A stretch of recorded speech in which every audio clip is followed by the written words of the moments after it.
La valse des petits pas de Claire Renaud, chez Fleuve Éditions. œuf en gelée. Elle se lève lentement. Dans cette brasserie typique figée dans un temps et des codes anciens que la modernité caresse sans la réformer, où chaque objet a sa place. Des banquettes usées aux chaises bancales, de la corbeille de pain aux bouteilles d'apéritif derrière le bar, où les gens sont assis, réduits, attablés. Elle se dresse. Si elle doit trouver à cet instant une image adéquate d'elle-même, elle se fait penser à un jeune poulain qui, tombé du ventre de sa mère, se hisse maladroitement sur ses pattes tremblotantes, quelques minutes à peine après avoir vu la lumière du jour pour la première fois. Mais elle n'est pas dans la métaphore. Elle tente tant bien que mal de rester debout. « Qu'est-ce que tu fous ?» Elle ne répond pas à l'homme qui est assis confortablement en face d'elle sur la banquette, alors qu'elle vacille debout devant une mauvaise chaise. Costume marron, main sous le menton, yeux perçants, sourire absent, dents jaunies, calvitie galopante, grosse montre au poignet, alliance à la main gauche contre jupe et pull noir. Imperméable beige, collant opaque, chaussures confortables, visage sans maquillage, queue de cheval, pas de bijoux, alliance à la main gauche. Elle ne répond pas parce qu'elle ne sait pas bien quoi dire. Depuis le temps qu'elle fout n'importe quoi, qu'elle fout à la place de faire. Depuis le temps que tout cela n'a plus aucun sens, qu'elle fonctionne. Alors à cet instant, il semble qu'un souffle de raison, par cet acte irrationnel, vient la reprendre, en la décoiffant quelque peu. « T'as envie d'aller pisser ? Bah vas-y !» Elle ne pisse pas. Enfin, si, comme tout le monde, mais elle n'en parle pas. Cela s'appelle avoir de la pudeur. Elle ne partage pas ses problèmes de tuyauterie, viscères et autres avec son entourage. Encore moins dans un restaurant avec des voisins de table qui désormais, comme s'ils la radiographiaient, peuvent voir sa vessie, d'ailleurs vide. Elle est réduite à ses organes. Réduire, c'est ce qu'il fait avec elle. Et humilier, et affaiblir, et dévaloriser, et la liste est trop longue. « Rassieds-toi, bon Dieu !» Des impératifs sans cesse, désordre, jamais une phrase, ne serait-ce que neutre. Elle se contenterait d'une simple affirmation. Non, il faut toujours qu'il commande. Quand vous commanderez, vous serez obéi. Ce vers lui revient. Elle ne pense même plus aux formules de politesse. Les « s'il te plaît » et autres « merci » ne font plus partie des mots qu'elle entend. Sans compter les petites beautés de langage qu'elle aperçut tout à l'heure à la table derrière. Un « ma chérie » glissé tout en sucre à la fin d'une phrase banale. Qu'ils sont loin les premiers temps de la conquête où, pour l'attendrir, il n'était que miel. La viande, on l'attendrait aussi avec des coups. La fille à la table d'à côté, assise à côté de son mari sur la banquette, la fixe. Elle est jolie. Plus que cela, elle est magnifique. Jeune, les cheveux longs, les yeux transparents. Tandis qu'elle, dans son vieil impair, avec cet ensemble noir usé, ses chaussures à semelles de crêpe, cette coiffure fonctionnelle, ses quelques cheveux blancs, qu'elle ne teinte pas. Cette peau couperosée, ses yeux rougis. Oh, tout cet amour de soi qui transpire. Et ses mains abîmées et sèches qu'elle serre comme si elle se donnait une poignée de main à elle-même, pour se saluer, se dire bonjour, s'encourager à vivre, s'assurer de sa présence et de sa réalité. « Punaise, mais tu fais quoi là ?» Ça y est, ça recommence à monter, à se faire jour en elle, à s'éclaircir. C'est la phrase qu'elle a entendue à la table de gauche derrière elle. C'était banal, ridicule même. « Tu cherches quelque chose, ma chérie ?» Voilà. Normalement, une réplique qui change ta vie, elle est tirée d'un livre épais, d'un auteur un peu confirmé ou d'un film culte, réalisé par un grand cinéaste. Ce n'est pas une question posée par un jeune homme quelconque à sa compagne, certes sympathique, mais comme il en existe des milliers, un soir de semaine dans une brasserie parisienne ordinaire. Mais pour elle, ce sera ça. Et cela lui convient et lui ressemble. Elle n'a rien de grandiloquent. Elle est juste une petite femme comme tant d'autres, ni plus jolie ni plus laide, qui voudrait être aimée, et dont le destin bascule à l'écoute d'une phrase banale. « Tu cherches quelque chose, ma chérie ?» Voilà ce qu'elle voudrait entendre. Voilà ce pourquoi elle donnerait tout ce qu'elle a.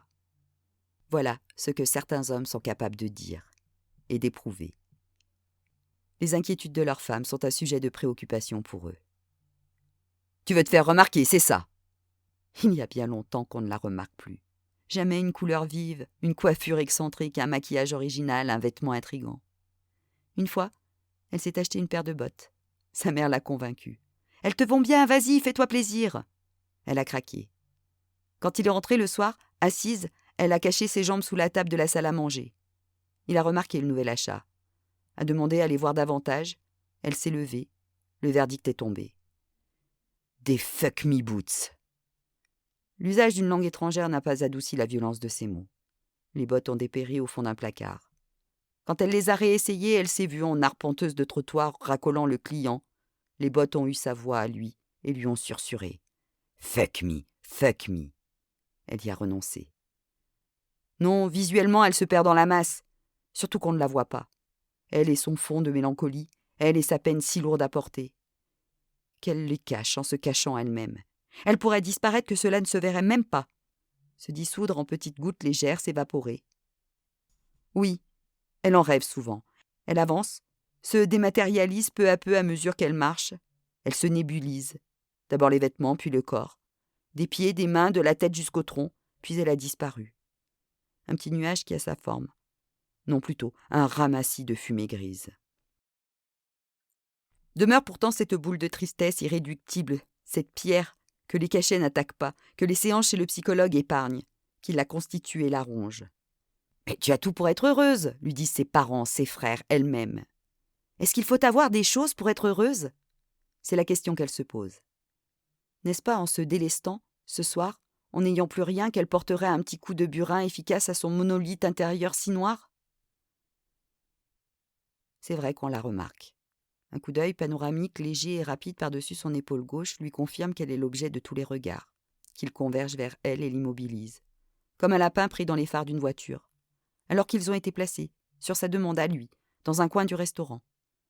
Les quelques rares bruits et conversations qui animaient l'endroit en ce début de service se sont tus. Un homme à une table près du bar la regarde fixement, tandis que sa femme agacée finit elle aussi par tourner les yeux vers elle. Les rideaux de velours rouge arrondi qui protègent l'entrée du froid sont agités, comme si de nouveaux clients entraient dans le restaurant. L'applique au mur qui éclaire sa table brille davantage. Les spectateurs sont silencieux et attentifs. Ils attendent sa prochaine réplique. C'est son heure de gloire, sa minute de célébrité, dans ce restaurant de quartier banal, un soir de semaine comme tous les autres, pour un geste qu'elle n'a pas prémédité. Encore une fois, cela lui ressemble.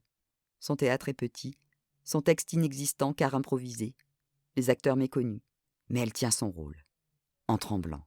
« Tu me fais honte, là, tu sais ?» Elle est debout.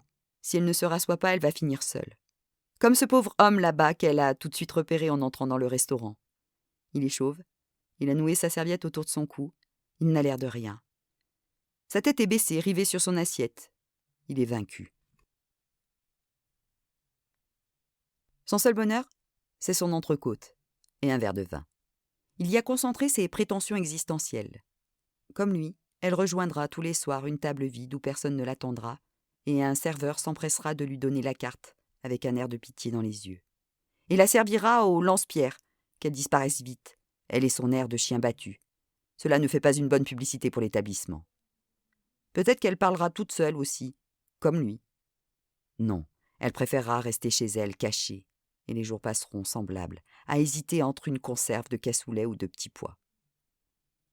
La solitude est une défaite, une déchéance. Elle a toujours vécu en nombre, famille, foyer d'étudiante, mari. Elle ne sait pas être seule. Mais l'homme à la calvitie brillante qu'elle fixe lève soudain la tête et la regarde. Il mâche, lui sourit et passe sa serviette sur ses lèvres. Il est seul, mais il n'est pas malheureux. Se pourrait-il ? Elle est seule, elle est déjà seule. Cet homme l'a reconnue. Il a trouvé au milieu de toutes ces tables sa sœur de condition. Il sait, sans qu'aucun mot soit utile, qu'elle attend son mari chaque soir pour dîner. Des heures parfois, sans oser toucher son assiette qui refroidit, de peur de réveiller sa colère. De faire virer la soirée au rouge, au violet, au noir. Devant la télé, elle est seule, avec ses envies de partage, de sortie, ses rêves d'ailleurs. Dans son lit, elle est seule, chacun de son côté. Un bref assaut de temps en temps dont elle sort plus lointaine encore. Elle ne peut être plus seule qu'elle ne l'est depuis des années. « Tu me fais honte, là, tu sais ?» Ses poings sont serrés sous son menton. Et il a sur le visage cette autre chose qui annonce toujours les tempêtes, et dont elle guette avec crainte le surgissement. Un sillon qui part du sourcil gauche et rejoint l'arête de son nez. Un creux dans lequel se niche son mécontentement, sa rancœur et les représailles à venir. Elle se répète cette dernière phrase. « Tu me fais honte, là, tu sais. » Il se moque bien de savoir ce que cela lui fait à elle. Il n'y a que son point de vue qui compte et vaut pour le couple.